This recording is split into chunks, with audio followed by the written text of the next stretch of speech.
Kemudian diantaranya dengan melontarkan tuduhan yang hanya berdasar dari potongan-potongan TikTok. Pak, gimana Pak hasilnya Pak? Dikit aja Pak. Pak, klarifikasinya gimana Pak? Apa aja tuh Pak? Pak. Boleh nggak Pak? Dikit aja Pak. Pak, poinnya apa Pak? Tadi sedikit aja. Bagus itu seperti apa Pak? Pak Syekh Profesor Dr. Abdul Salam Rasidi Panji Gumilang MP, yang kesempatan hari ini kita kebetulan diarahkan untuk melakukan gugatan perdata berkait dengan adanya persoalan yang seperti kita ketahui bahwa Saudara Anwar Abbas, ya, dalam hal ini posisi sebagai Wakil Ketua Majelis Ulama Indonesia, diduga telah melakukan perbuatan melawan hukum. Ya. Kemudian diantaranya dengan melontarkan tuduhan yang hanya berdasar dari potongan-potongan TikTok atau ungkapan-ungkapan yang dipotong-potong di media sosial. Kemudian ungkapan-ungkapan tersebut belum ditabayunkan kepada pihak klien kami. Selanjutnya dia statementkan di media, yaitu diantaranya tentang yang menerangkan bahwa Syekh Panji ini adalah komunis. Ya, sebetulnya kita ketahui bahwa klien kami ini adalah seorang tokoh agama, seorang pimpinan pondok pesantren Al-Zaitun yang tentunya merasa dijustifikasi dan disudutkan atau dihina karena tuduhan-tuduhan Saudara Anwar Abbas tersebut.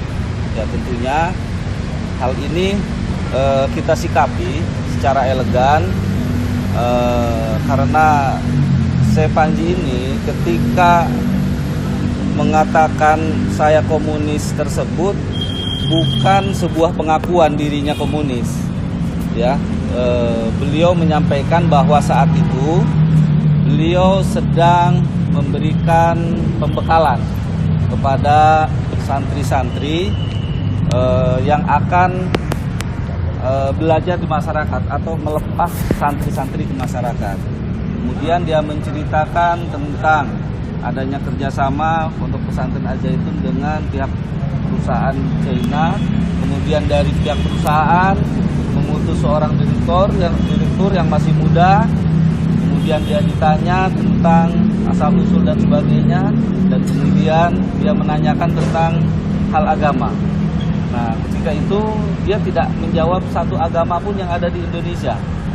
Si pemuda ini yang notabene utusan dari Cina, ya, seorang pengusaha, dia menyampaikan tentang bahwa dia adalah seorang komunis.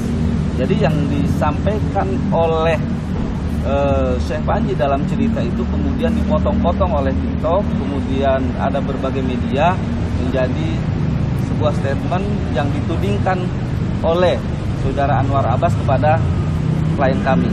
Ya, nah itu dasarnya. Hari ini kita melakukan gugatan yaitu terhadap Saudara Anwar Abbas dan turut tergugatnya MUI, ya, pusat. MUI atau perorangan Pak? Secara ini perorangan, gugatannya perorangan. Kemudian dan lembaganya turut tergugat, ya, dan lembaganya turut tergugat. Kemudian kita gugatkan kerugian material yang dirasakan kerugian material oleh klien kami, yaitu kita masukkan dalam petitumnya itu senilai Rp1. Ya, jadi kerugian yang diderita secara material oleh klien kami senilai Rp1. Ya, kita masukkan dalam tuntutannya. Kemudian kerugian secara imaterialnya yaitu Rp1 triliun. Ya, jadi ini ada perlu kami sampaikan kepada sahabat-sahabat media tentang isi gugatan kita. Baik, Mas itu bisa dijelaskan mengenai perbedaan kerugian material dan imaterial yang dimaksudkan di situ? Ya, kalau kerugian material berkait dengan kerugian-kerugian kita yang berupa harta benda kita, ya, harta benda kita yang bergerak atau tidak bergerak.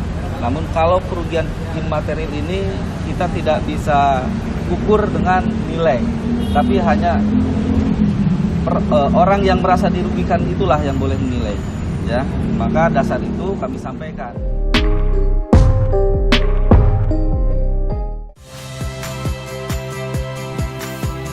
Saya Iriana Mardanus. Saksikan program-program Kompas TV melalui siaran digital, pay TV, atau media streaming lainnya. Kompas TV, independen, terpercaya.